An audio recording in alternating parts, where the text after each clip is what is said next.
Hey guys, Mahal everyone, 40 the Broadway Saiyan here. Welcome to my YouTube channel with another video on Dissidia Final Fantasy Opera Omnia.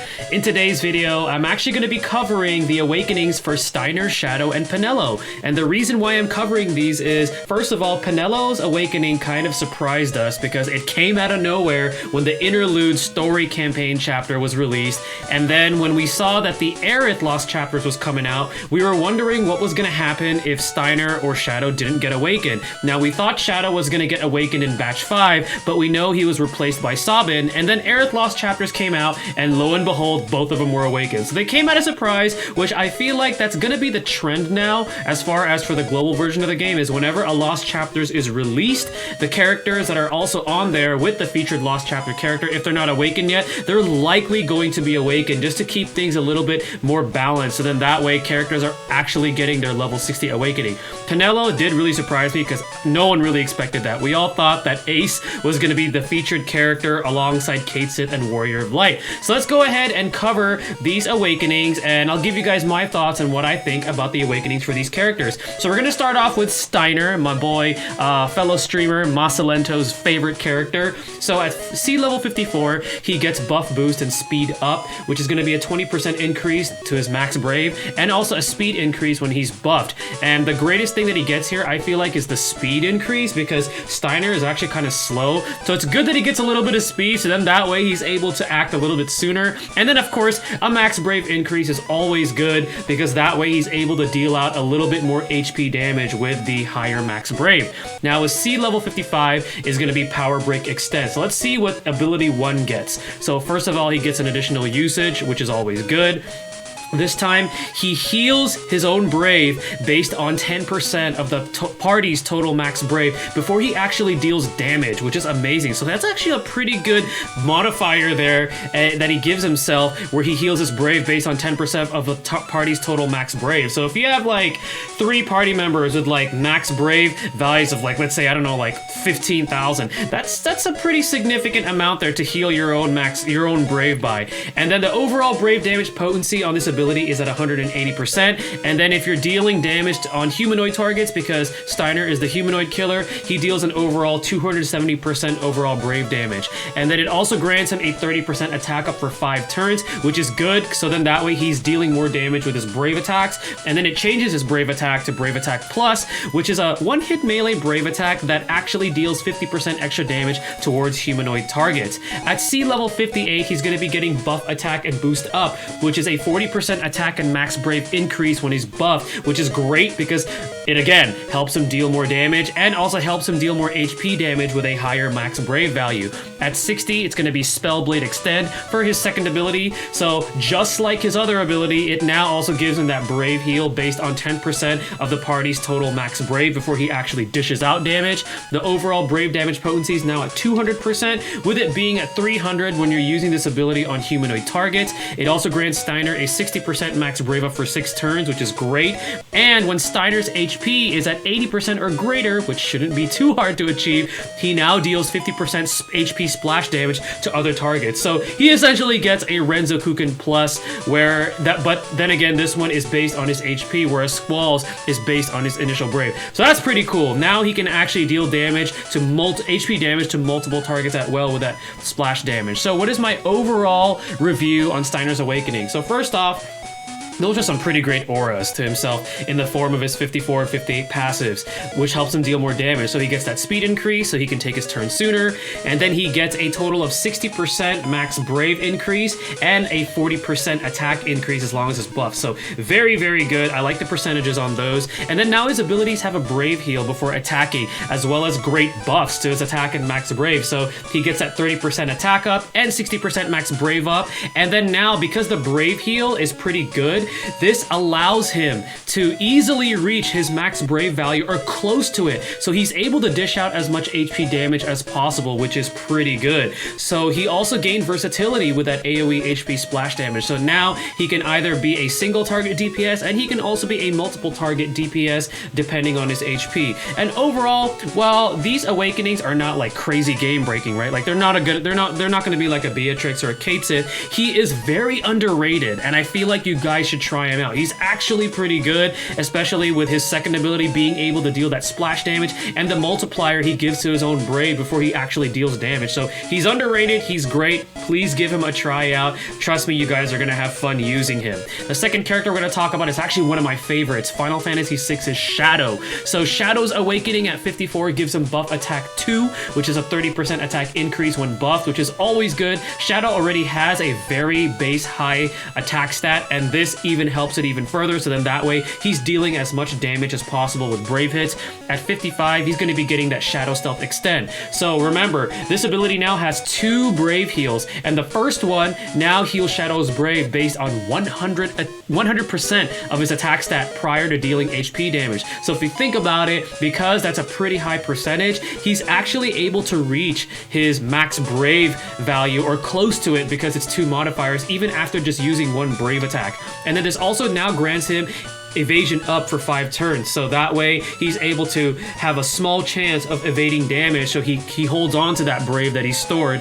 And then it also extends the duration of his speed up buff by 2 turns, which is pretty good. This character is already speedy enough as it is, especially with all the low action delays that he gets with most of his abilities, so it makes him even faster, makes him even more of a high frequency damage dealer. And then at 58 he gets buff boost and speed up, 60% max Brave increase. This is actually a blessing for him because Shadow's max Brave is actually kind of low. And then he gets another small speed increase when buffed, so it makes him even faster. I feel like that could have maybe been an attack increase. I feel like it would have helped him even more. I don't know about it being a small speed increase because, to be honest, he doesn't really need that much speed. He's already super fast, but hey, that's pretty cool. He's even faster. At 60, he gets Wild Throw Extend. It increases the Brave hits now from 3 to 6, which is great.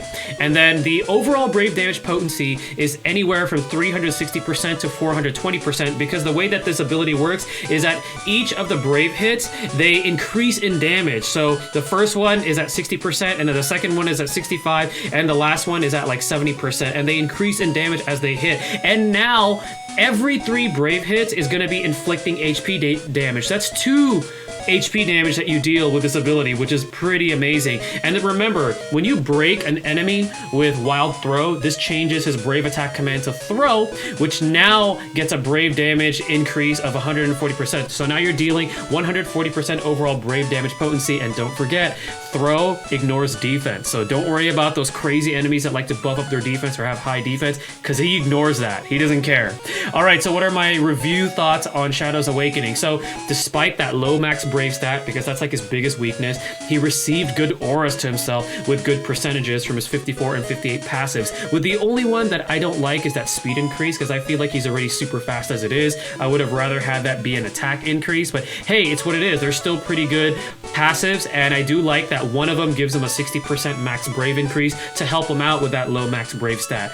The upgrade to his Shadow Stealth, again, like I said earlier, allows him to reach close to his max Brave after just 1 usage of his Brave attack, or especially his Throw command, since it ignores defense. So if you imagine this, you use the Throw command, right? It ignores defense, so you're dealing the full amount of Brave damage unless they, of course, resist range attacks. Then right after that, you use Shadow Stealth, and because of the 2 multipliers that you get before he actually deals HP damage, you're probably already close to his max Brave value after you use Shadow Stealth. And then on his second ability, that upgrade is probably my favorite upgrade. This further cements him as an amazing high turn HP machine damage, since its potency can reach up to 420%, and not only that, it has a low action delay. So you use Wild Throw, there's probably a very high chance, especially since he's so fast, that he's going to be acting again. So he's a high frequency damage dealer, deals HP damage almost every other turn. And then adding evasion to his list of buffs ensures that he's going to have that small chance to hold on to his Brave that he's already stored. And don't forget, if you have his level 50 passive equipped,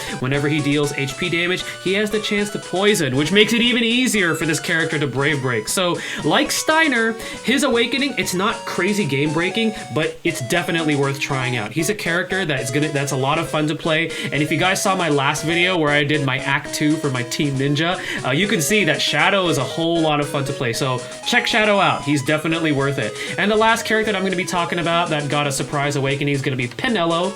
So at 54, she gets buff attack and boost all, which is a a 20% increase to attack and max brave as long as she's buffed. Now, since it's for all, this is for the entire party, so that's awesome. So this is actually a pretty good aura, which helps out the party. And then at 55, she gets Great Haste Extend, so she gets 2 additional uses. It also extends all buff durations by 3 turns, so it gives her buffs more longevity, and it also heals the party's brave now based on 40% of max brave. So she has a brave battery now with this ability, which makes it even better because before she didn't have this, and that was one of the things that was holding her back as a support character. And then it also changes her brave attack to brave attack plus, where her brave attack plus now also heals the party's brave by 20% of max brave. So she has another option to be a brave battery on top of her Great Haste. At 58, she is going to get buff boost up, which is going to be a 60% max brave increase when buffed, and this is good for her because her brave battery from her abilities is based on her max brave. So the higher it is, the more brave we're getting off of that. And then at 60 is Reagan Waltz Extend, so she gets 2 additional usages to this ability. It extends all buff durations by 3 turns, just like the other upgrade for the ability. It also heals the party's brave based on 40% of max brave, so just like the upgrade for Great Haste, this one has it now too, a brave battery. And then this one changes her HP attack to HP attack plus, where she heals her own brave by 70% of her attack stat before she actually inflicts HP damage. So gives her a little bit of options to deal some damage for a support character. So what is my review on PenELO's Awakening? So I call her the dark horse of support characters because no one really liked using her, and to be honest, no one was really excited when they switched her out, when they switched out Ace for her in the interlude release. But then at least she got an Awakening. But her Awakening definitely gave some pretty nice auras to her. Her 58 aura helps her out because her new Brave Battery function mechanic on both of her abilities is based on her max Brave. And then I do like the 54 aura because it actually helps out the damage capabilities of the entire party, increasing your max brave and your attack. The 3-turn extension plus the added brave battery to abilities gives her more value to support the party. So then that way her buffs last longer, and now she can actually replenish everybody's brave. However, her biggest flaw is that the lack of other buffs she provides, even with the extension of her abilities, is kind of low. So let's say you don't have her gear.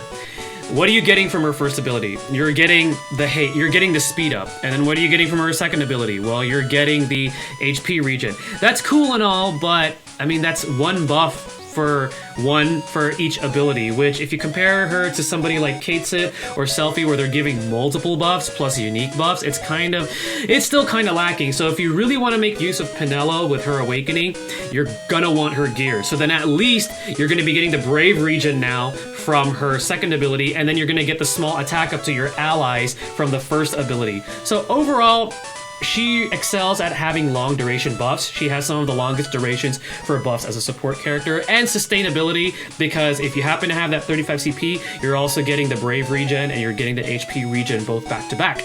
But however, if you compare her to the likes of Selphie or Katesith, who's totally dominating the support era right now, she is still lacking. But she is definitely usable, but just remember that compared to those two, I'd probably still take those two over her. But she's not bad. She's actually pretty good. I like the Brave Battery that she gets. Alright guys, well that is going to be my review on the 3 characters that kind of got their surprise awakenings out of schedule from when they were supposed to get it. Hopefully you guys found this video useful. Again, I am 40 the Broadway saying stay tuned for my next video, and mahal everyone.